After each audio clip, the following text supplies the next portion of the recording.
Hey everyone!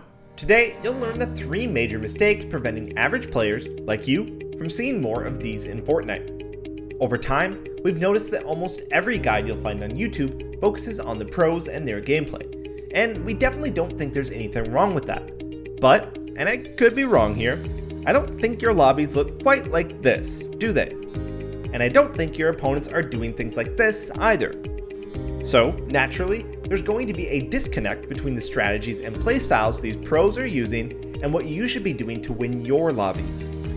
By analyzing data to find the range of average players in Arena and dissecting hundreds of clips within that range with our pro consultants, we've identified the key mistakes that get you killed most often. If you're serious about taking your game to the next level, be sure to stick around for all 3 solutions to your problems.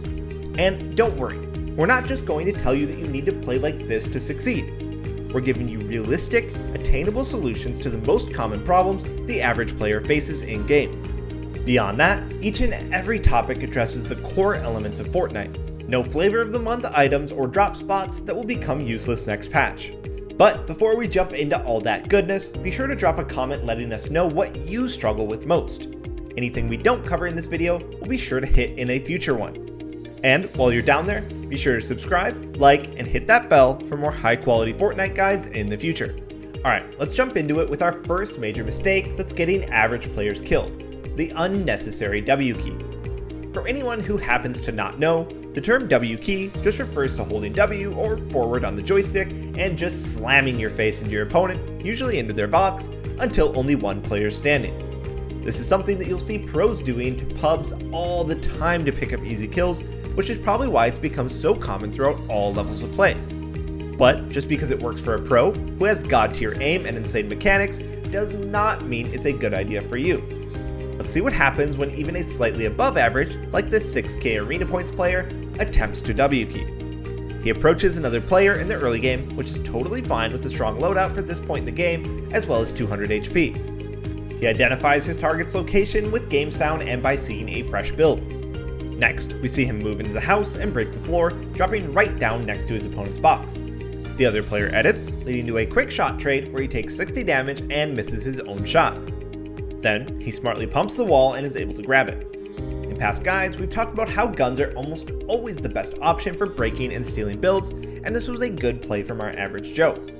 But, then we get to see what happens to normal players when they W key. Let's check it out.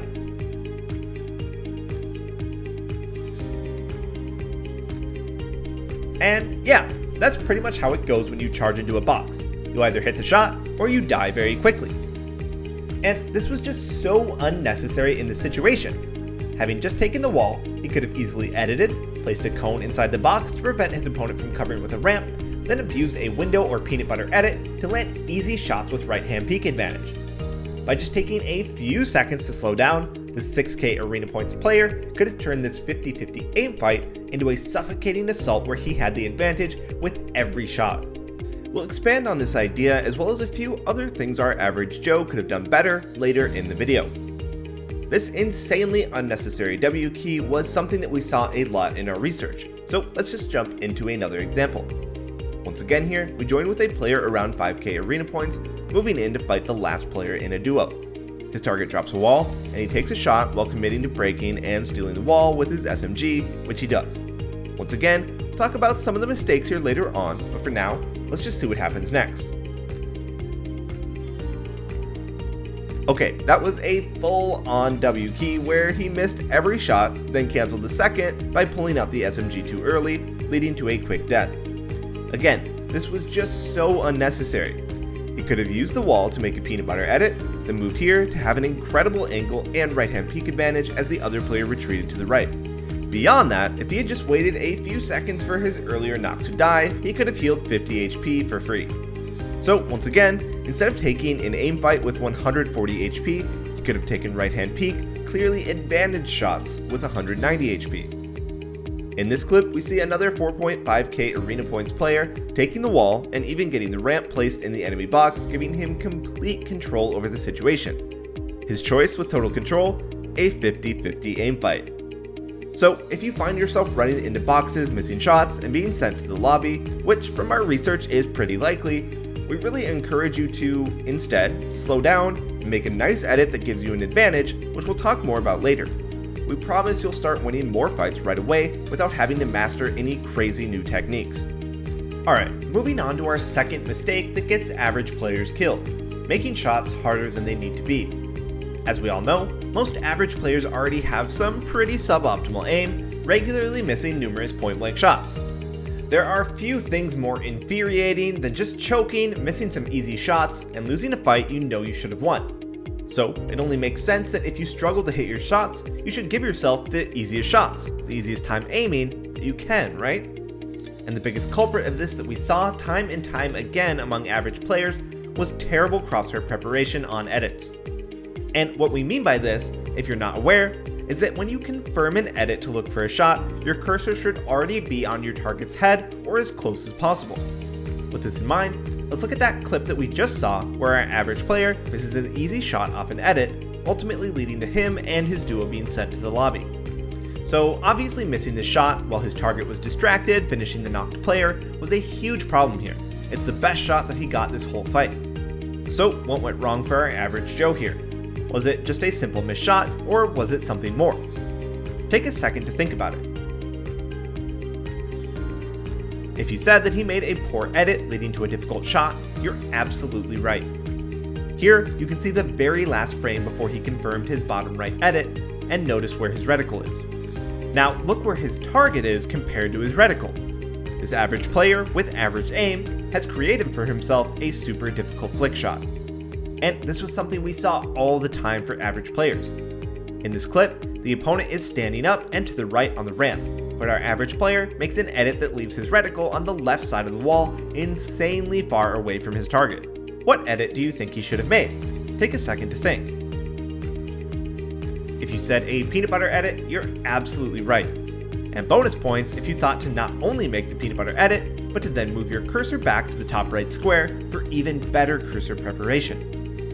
The difference between these two plays, both in terms of effectiveness and ease of execution, is massive. One requires you to leave all cover just to get an angle for an incredibly difficult shot, while the other allows a nearly unmissable shot. It's so easy, all from the comfort of cover provided by a peanut butter edit. In this clip, we see another arena player using his heavy to grab a wall, then promptly finishing an edit with his reticle on the floor and whiffing the shot. Seconds later, he drags his reticle all the way to the right when his target is on the left side of the box, leading to another blown shot. And just like in this last clip, this edit not only makes his shot harder, but leaves him severely lacking cover. Seconds later, in the same clip, we see a really nice window edit where his cursor is right on his target, and it allows him to abuse right hand peek beautifully, and we can see the results. So you can really see here that the success of this player's edit shots was determined not by how fast his edits were or how many hours he spent aim training, but by making the correct edit that protected him and gave him a super easy shot. And before we move on, I just want to quickly reiterate something that we touched on earlier, which is the idea that you can very often highlight whichever edit you need, then adjust your reticle back to the player's head before confirming the edit. This will slow down your edit a bit, but hitting your shots is way more important than editing slightly faster. If this is a topic that you'd like to learn more about, we actually have an entire video detailing exactly how to master it, including way more information than we've shared here, as well as the best creative courses for practicing. Alright, now that we've looked at the first two major mistakes getting average players killed, let's jump into the third, a poor understanding of how to create and capitalize on right-hand peek advantage. Now, right-hand peek advantage is a topic that has been beat to death in the Fortnite community since the very early days of the game. But we've seen very clearly, time and time again, that average players fundamentally do not understand how to reliably create right-hand peek advantages for themselves, and also do not prioritize it nearly highly enough. So, instead of just telling you that right-hand peeking is good and to use it, we want to give you some super practical, easy to use tips that instantly lead to you just naturally finding yourself with right-hand peek advantage way more often. And just as an example of how highly pros prioritize right-hand peek, let's check in with Clicks from that clip a second ago as he retreats into a house to heal up. Clicks absolutely dominates his opponent purely by utilizing the door frame for right-hand peek advantage. Just look at how he's holding that corner so closely. Now, as he fights his next opponent, he loses right-hand peek as the other player moves out and around the house. Knowing that his ability to adjust and regain that advantage is limited within the house, he just instantly completely leaves the building. For clicks, it was right hand peek or completely leave the fight. Now let's jump into some more average player clips and talk about how they could have created right hand peek for themselves. So what do you think the main problem is here that's preventing our average Joe from utilizing right hand peek advantage? Take a second to think about it. If you're not sure, let's side by side with Nate Hill. Pay attention to the differences in how they position while assaulting the box.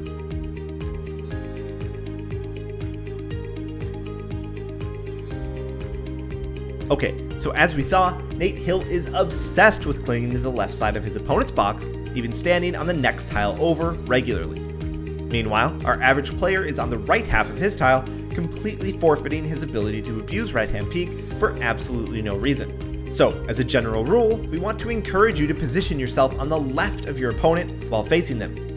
This idea is not the end-all be-all of gaining right hand peek advantage, but if this is not something that you're actively thinking about currently, changing this one super simple bit of positioning will make a huge difference in how many fights you just naturally win by having better shots than your opponent. And from what we saw, very few average players seem to abuse this positioning, as we've seen throughout this whole video already. Remember this guy from earlier? Well, before he went in for the unnecessary W key, he moved out to the right of his target, not only crippling his ability to right hand peek, but creating it for his opponent. This was a great chance to abuse this prefab wall corner to guarantee right hand peek, just like we saw NPen do earlier. I mean, just look at the difference in how covered NPen is and how much easier his shot is. While the pros do absolutely have better aim and mechanics than average players, they also put themselves in such easier to manage situations. Just remember that even if you are on the left side of your tile, you're still not guaranteed right hand peek depending on your opponent's position. If we look back on this clip from the start of the video, we can see our average player is in fact on the left side of his tile, but is still getting right hand peeked by the player in the box. This is because the other player did a better job of getting to the left side of his tile. But even then, as the player outside of the box with more room to maneuver, he could have moved far out to the left and regained right hand peek. Ultimately, when the other player owns the wall and makes edits that benefit them, you'll have to be farther left to maintain the advantage. However, if you have the wall, your positioning isn't nearly as demanding as long as you make quality edits. And there we have it. Those are the 3 most common issues that our experts and pro consultants saw while reviewing hundreds of deaths from average players. If you find yourself dying to impatience with unnecessary W keys, missing difficult shots that you've created for yourself with bad edits, or losing disadvantaged shot trades where you don't have right hand peek, then we encourage you to try out the solutions we've provided in this video. We're extremely confident that you'll see and feel the improvement. Anyway, that's it for us today. If you learned something or enjoyed the video, be sure to like, subscribe, and hit that bell to see multiple guides like this every week. Thanks for watching, and we'll see you next time.